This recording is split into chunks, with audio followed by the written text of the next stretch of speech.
You don't belong here. That's how it started. 4 words sharp as glass, echoing across a ballroom lit up like some royal palace. For a second, the whole place froze, champagne glasses, mid-air violins, cutting off mid-note, everyone turning to see who dared say it out loud. And there she was, the hostess in her crimson silk dress, smile gleaming, acting like she owned the room. She held a plate with the perfect slice of cake, raised it like a toast, then hurled it straight into Jordan Ellis's face. The sound smash wasn't just frosting against skin, it was humiliation exploding in front of 100 rich onlookers.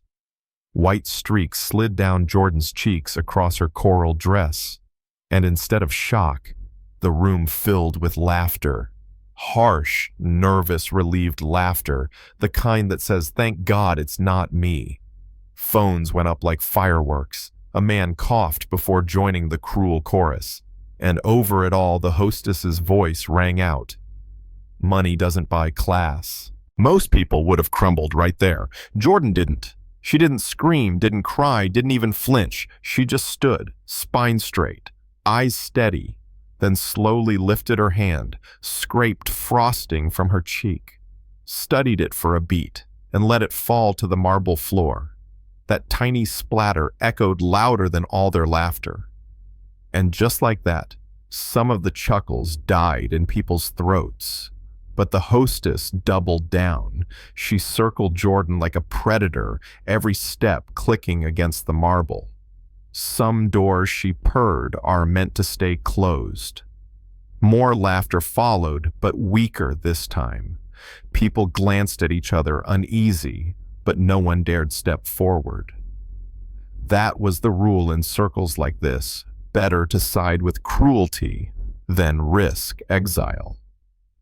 So they watched as macarons eclairs, little pastries meant for dessert, turned into weapons. Each one tossed splattering against Jordan's dress, while phones captured every angle. Jordan didn't move. She remembered her grandmother's voice words whispered in a kitchen that smelled like cornbread and soap. The world won't burn you with fire, it'll freeze you out with ice. Dignity isn't how loud you shout, it's how calm you stay when they try to break you. So she stayed calm. Even when the chant started. Out, out, out. First soft, then louder, rolling like thunder across the chandeliers. The hostess spread her arms like a conductor, her crimson gown glowing as if she were leading an orchestra of disdain. Out, out, out. Phones shook as people filmed, grinning, eager for viral content. Jordan just stood there, frosting drying on her cheek, crumbs clinging to her dress, looking more like stone than flesh. And then she raised her hand. Not quick, not desperate, just deliberate, like a judge calling for order. The chant cracked apart mid-word. Silence spread, uneven but heavy. The hostess sneered. Finally found your voice. But Jordan didn't speak right away. She wiped another streak of frosting from her collarbone, held it between 2 fingers, then let it drop. That soft splat on marble hit harder than a scream, and then she spoke, voice calm, even carrying through the hall without needing a mic. Are you sure you want to do this? The question wasn't loud, but it felt like thunder. Guests shifted. Phones lowered. A man whispered, "Who is she?" Another scrolled his screen, recognition dawning. Whispers spread like cracks across ice. Forbes cover, tech fund, airlines, investments. They started to realize they weren't watching some random guest being humiliated. They were watching the woman who signed their checks, who owned the companies behind their champagne, their art, their very comfort. Jordan's gaze swept the room. Some of you, she said softly, sign contracts with my company without even reading them. Some of you cash dividends from what I built. A phone slipped from someone's hand and shattered. Faces paled. A woman covered her mouth with diamonds, glittering at her ears. The hostess tried to laugh it off. She's bluffing. This is my house, my city, my world. but her voice cracked. The bravado thin. Jordan stepped forward. Just one step, and the air tilted. "You call this your world," she said. "But tell me what happens when the loans behind your boutiques, your galleries, your foundation vanish overnight." The silence that followed was brutal. A man muttered, "She controls the tech fund." Another hissed, "God, she's that Ellis." The weight of her name settled like a hammer. And then Jordan gave them the blow none of them saw coming. This endowment you celebrate tonight, this foundation you raise your glasses to, it runs on my $4.2 billion. Tonight, in front of all of you, I'm pulling it. Panic ripped through the ballroom.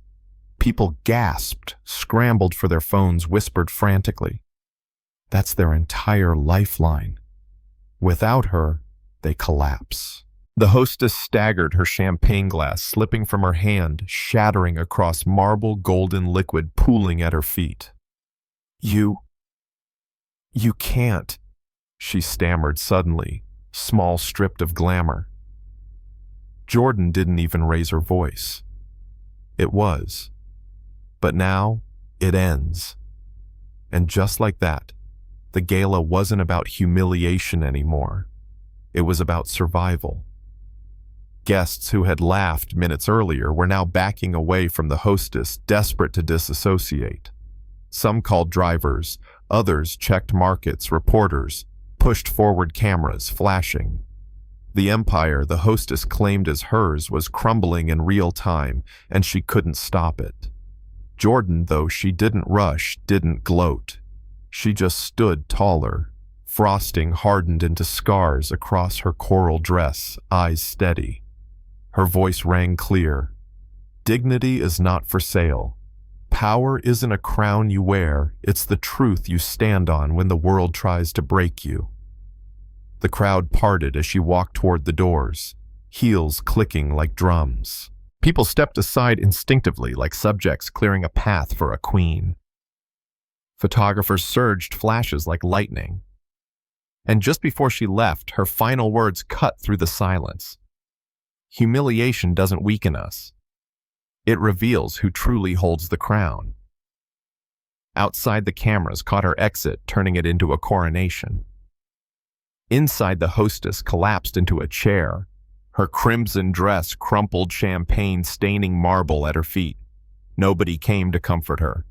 Friends turned their backs. The same chant of out that once targeted Jordan now seemed to whisper around the hostess herself. By morning, headlines lit up every screen. Billionaire Jordan Ellis withdraws. 4.2B Foundation collapses after gala humiliation. And somewhere in every whispered conversation, the lesson spread. You can mock someone in public, smear cake on their face, laugh with your friends. But dignity, real dignity, has a way of flipping the script. So let me ask you, who was really humiliated that night? The woman covered in frosting, or the one left drowning in champagne and silence? Drop your thoughts in the comments. Tell me if you've ever seen arrogance backfire this hard, or if you think Jordan went too far pulling the plug. Was it justice or revenge?